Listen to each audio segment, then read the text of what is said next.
What does it mean to possess everything yet feel like nothing? To live in an age of infinite possibility while experiencing existential poverty? Every night, millions of men across the world fall asleep haunted by a question that pierces through all their accumulated comforts. If this is success, why does it feel like failure? Perhaps the most damning indictment of our civilization is not what we've failed to build, but what we've succeeded in destroying. Male suicide rates have increased 400% since 1950. Depression among men has skyrocketed 800%. Testosterone levels have plummeted 40% in just 2 decades. We are witnessing not merely a crisis, but the systematic dissolution of an archetypal foundation that took millennia to construct. Consider this paradox. For 200,000 years, human existence was defined by scarcity, danger, and struggle. Yet men emerged from this crucible with unshakable purpose. Today, surrounded by unprecedented abundance and safety, we find ourselves spiritually bankrupt. What essential truth about masculine nature have we forgotten? The ancients understood something we have willfully ignored, that meaning is not found in the absence of struggle, but in its embrace. Every day presented clear challenges with absolute stakes: hunt or starve, fight or die, build or face the elements, lead or watch your people scatter. These were not merely survival tasks, they were identity-forging crucibles that created what we might call the fundamental masculine virtues. Yet in our wisdom, we have created something unprecedented in human history, a world where courage is unnecessary, where strength is irrelevant, where leadership is discouraged, where the very qualities that defined masculinity for millennia have become not just obsolete, but suspect. We have accomplished the impossible. We have made virtues into vices. Risk-taking becomes recklessness. Leadership becomes toxic dominance. Competition becomes problematic aggression. The expression of righteous anger becomes emotional violence. The prioritization of logic becomes cold insensitivity. But energy, like matter, cannot be destroyed, only transformed. So we must ask, when the warrior has no war to fight, where does the warrior spirit go? When the provider finds everything provided, what becomes of the drive to create and sustain? When the protector discovers no threats to guard against, what happens to the protective instinct? The answer reveals the tragic genius of our age. We have redirected the most powerful archetypal energies in human nature toward the most meaningless pursuits imaginable. What depth psychologists call shadow substitutes, elaborate illusions that simulate the feeling of masculine achievement while delivering none of its substance. Consider the existential irony. Video games offer the thrill of conquest without victory. Pornography provides sexual triumph without intimacy. Social media grants status without respect. Streaming services deliver adventure without risk. Each promises fulfillment while guaranteeing its impossibility. Here lies the most insidious trap of our technological age. Unlike the challenges that shaped our ancestors, which had clear beginnings, middles, and ends, these digital diversions are engineered for perpetual incompletion. The game always has another level, the feed always has another scroll, the content always promises that satisfaction lies just one click away. We have transformed the masculine spirit, once directed toward creation, protection, and transcendence, into a hamster wheel of artificial stimulation. Men now chase shadows of accomplishment while their capacity for real achievement atrophies in the darkness. To grasp the depth of this transformation, we must understand a fundamental truth about consciousness itself. The brain you inherited was sculpted by millions of years of specific challenges. Your neurochemistry is not arbitrary. It is an exquisite instrument calibrated for particular forms of meaning-making. The masculine mind evolved for what we might call cathedral consciousness, the ability to envision a distant goal and sustain effort across vast stretches of time, hunt for days, to feast for hours, build for months, to shelter for years, court for weeks, to bond for life, train for decades, to master for a lifetime. But we have inverted this evolutionary wisdom, where once the masculine psyche thrived on delayed gratification and long-term thinking, we now marinate it in a constant bath of micro-rewards. Every few seconds, a notification, a like, a message, an answer. We have taken a consciousness designed for mountains and trapped it in a pinball machine. The result is what neuroscientists call dopamine dysregulation, but we might understand it more philosophically as the corruption of desire itself. When the brain becomes addicted to constant stimulation, it loses the capacity to find satisfaction in anything that requires sustained attention, genuine effort, or the tolerance of discomfort. Modern man has been neurochemically severed from his own nature. He cannot focus long enough to master anything, cannot wait long enough to achieve anything meaningful, cannot endure discomfort long enough to grow through genuine challenge. He has become a stranger to his own potential. Here we encounter perhaps the most profound oversight of our enlightened age, the assumption that adulthood is a biological inevitability rather than a psychological achievement. Every traditional culture understood what we have forgotten, that the boy does not naturally become the man. The man must be forged. True initiation was never mere ceremony, it was psychological death and rebirth. The boy who entered the wilderness, the trial, the ordeal, was not the same being who emerged. Something fundamental died, the dependence, the selfishness, the spiritual immaturity. Something equally fundamental was born, responsibility, courage, connection to forces greater than the self.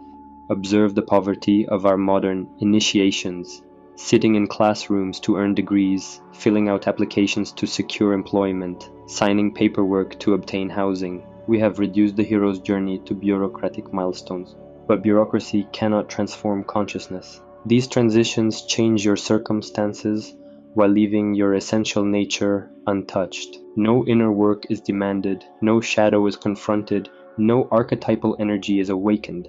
The result is a generation of eternal adolescents, men who may be 30, 40, or 50 years old chronologically, but who remain boys psychologically, still waiting for someone else to grant them permission to inhabit their own masculine authority. Now we must examine a paradox that requires both courage and nuance to understand, how the correction of historical injustices created new forms of psychological suffering. The feminine reclamation of power, righteous and necessary, inadvertently triggered what we might call the masculine disintegration. As women justly claimed their place in domains previously dominated by men, society faced a choice: expand the definition of valuable masculinity, or declare traditional masculine traits inherently problematic. We chose the latter, and the consequences have been catastrophic. We created a philosophical contradiction that has haunted an entire generation. Women were encouraged to embrace both their feminine and masculine aspects, while men were told that their masculine aspects were dangerous and should be suppressed. The result is what depth psychologists call anima possession, the masculine psyche inflated with feminine values while rejecting its own archetypal foundation. These men become eternal supplicants, offering niceness as their primary virtue, while wondering why niceness alone generates neither attraction nor respect. But here is the psychological law that cannot be violated. Energy suppressed does not disappear, it submerges. When masculine energy is driven underground, it manifests as passive aggression, chronic resentment, depression, and what psychologists term learned helplessness. The very force that should drive creation and protection becomes self-destructive. Yet beneath all psychological and social analyses lies the deepest wound, the severing of connection to the transcendent. What distinguishes mere biological males from true men has never been physical strength or social dominance, but rather the willingness to serve something greater than personal comfort and desire. Traditional masculinity found its highest expression not in self-assertion, but in self-transcendence. The warrior served justice, not glory. The king served the kingdom, not himself. The father served future generations, not present pleasures. The priest served the divine, not his own ego. But we have replaced transcendent purpose with personal optimization. Instead of asking, how can I serve, modern man asks, how can I improve myself? Instead of what legacy will I leave, he asks, what will I gain? We have turned the spiritual quest inward until it becomes spiritual narcissism. This creates what existential philosophers call the vacuum of meaning, the experience of having everything you thought you wanted while feeling fundamentally empty. When masculine energy has no sacred purpose to serve, it either implodes through depression and addiction, or explodes through violence and exploitation. But observe this fascinating phenomenon. Even as conscious culture suppresses masculine expression, the unconscious psyche fights back with remarkable persistence. The soul knows what it needs, even when the mind has forgotten.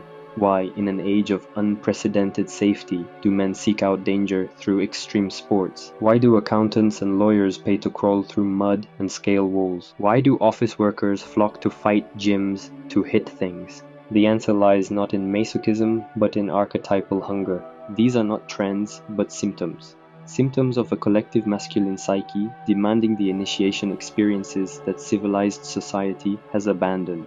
The soul seeks what the culture denies, genuine tests of courage, strength, endurance, and character. Millions of men now follow voices that give them permission to be strong again, to embrace discomfort, to prioritize growth over comfort. They are hungry, not just for information, but for initiation, for someone to show them the path back to their own masculine authority. Yet here lies the limitation. Most attempts at masculine reclamation remain trapped within the modern framework. They treat symptoms while ignoring causes, address the physical while neglecting the spiritual, focus on individual improvement while ignoring collective meaning. The path forward requires what philosophers call the transcendence of opposites, not the rejection of modernity, but its conscious integration with archetypal wisdom. We need not return to the past. We must synthesize past and present into something higher. This means understanding a fundamental truth. Comfort is not the enemy of growth, but unconscious comfort is. Safety is not the opposite of courage, but unconscious safety is. The solution is not to eliminate ease from life, but to consciously choose difficulty within that ease. True masculine reclamation requires voluntary subjection to the kinds of challenges that once were imposed by survival necessity. Not because suffering is inherently valuable, but because consciousness forged in the fires of chosen difficulty becomes unshakable. This means seeking or creating genuine initiation experiences, ordeals that transform you at the level of identity, not just behavior. It means finding elder mentorship from men who have successfully integrated their shadow.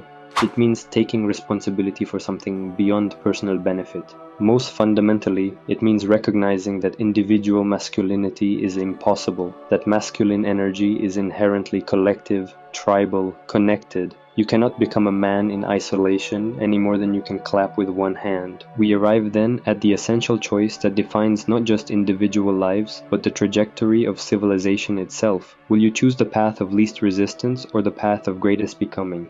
Every moment presents this choice. Every time you reach for digital distraction instead of engaging with reality, you vote for your own diminishment. Every time you choose comfort over growth, you participate in your own psychological castration. Every time you prioritize personal pleasure over transcendent purpose, you deepen the spiritual vacuum that consumes you. But every time you choose the difficult path, the path that demands courage, sacrifice, and genuine transformation, you reclaim not just personal power, but archetypal birthright. You become not just a better version of yourself, but a guardian of something eternal. The ultimate question is not whether you will struggle. Existence guarantees struggle. The question is whether your struggles will be meaningful or meaningless, chosen or imposed, archetypal or artificial, creative or destructive.